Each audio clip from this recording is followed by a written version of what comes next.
Hello, and welcome to this week's spiritual guidance.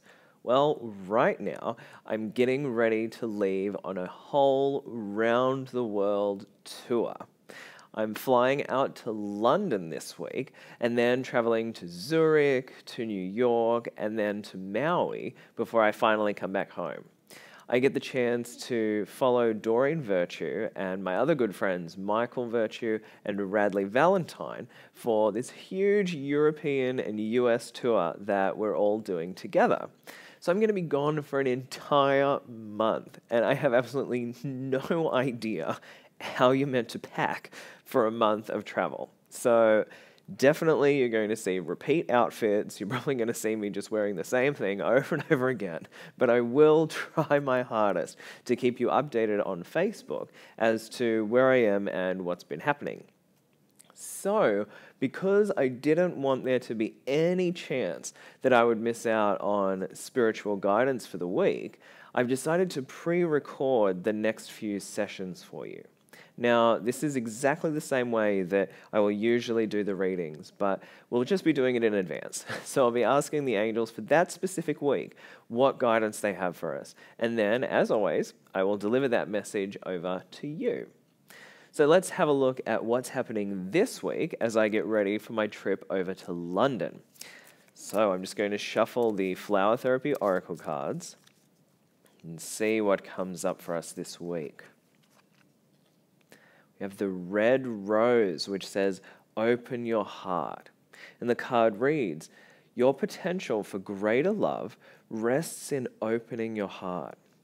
Blockages and wounds from your past will be healed, and you'll be met with the true passion that you seek. So this week is all about reconnecting to things that we love to do, old hobbies and interests and passions that perhaps have been taking the sideline for a little bit. Maybe it's because life has just gotten too busy in general. But right now is the perfect time to pick up those passions again. Because what do you notice? Every time you spend quality time doing what you love, everything seems easier, doesn't it? Any physical pain or complaints that you have just melt away. And the week suddenly looks a lot brighter. The thing the angels have always told me is everything that comes from a place of love is also healing. So if you're in need of healing this week, remember that that information and that energy rests in opening up your beautiful heart. As you allow the floodgates of love to open up, you allow all of that healing energy to come flowing in towards you. So this week, take inventory and see what are the things that I could do that I enjoy the most. And conversely, let's look at the stuff that we don't like to do, like packing, getting ready to go overseas, things like that, and get help to do those things. You don't have to do everything by yourself, remember. So if there are certain jobs or activities that you just despise doing, find someone who likes to do them and then ask for their help. Okay, that's the way to make the path of peace so much easier to maintain. It's not about doing every single thing that you have to do, just looking at it in a peaceful way. It's more about looking at what you love to do and spend more time doing that.